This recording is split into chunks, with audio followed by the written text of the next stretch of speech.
Hello and welcome. We're going to take a closer look at modeling and shape and scale inside of Blender, and we're going to begin by building a snowman together. So the first step is to delete this cube. We're going to hit the X key on the keyboard and get rid of that, and we're going to start off with a UV sphere instead. So Shift A on the keyboard and select UV sphere. I'm going to go in a little bit closer here, and let's make it smooth. And this could be the base of the snowman. I'm going to hit the 1 key on the keyboard here. And now we're in the front perspective. I'm going to hit 5 to make sure that it's the orthographic view. And what we're going to do now is I'm going to scale this up a bit. I'm going to hit the S key on the keyboard to make this base of the snowman a little larger.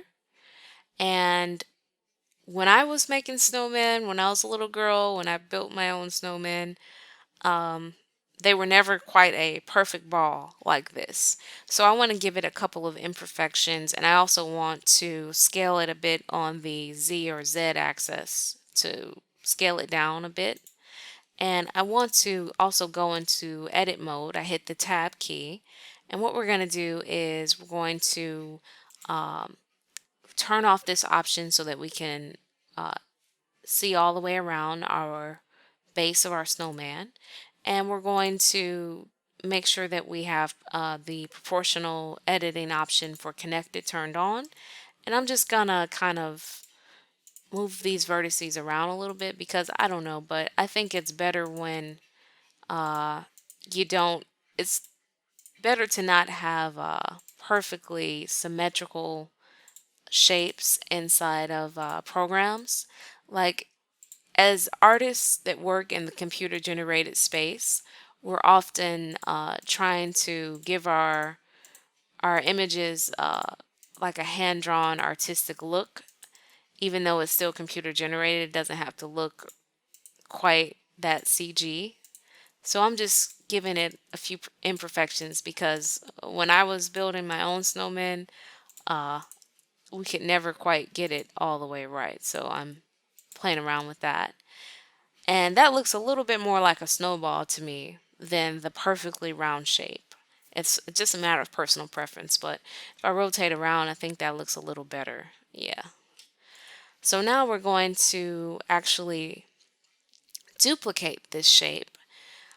In order to duplicate an object inside of Blender, all you have to do is hold Shift and the letter D, and you can kind of see that we have a second ball here. I'm going to scale this one down, and I'm also going to go to the top view, and I don't want it to be exactly like the other, so I'm just going to rotate this around a bit so that it gives it a little bit of a different look. I'll rotate that again on the Z axis until I'm happy with the result. Okay, now let's duplicate this, Shift D, and we'll drag all the way up, and I will scale that down. This can be the top of the snowman, and I'm going to rotate this also on the Z axis. Okay, right about there. Okay, so now we have a snowman that I think looks a little bit more uh, natural, as natural as you can get until you add more options. And what we're going to do next is play around with the placement of this snowman. So we want to make sure we've got everything lined up the way we want. Maybe like make this a little higher. You can select two things at once if you select one thing and hold the Shift key, and then select the second object if you want to adjust it like that. Okay, it looks like our snowman is off to a good start. Thank you for watching.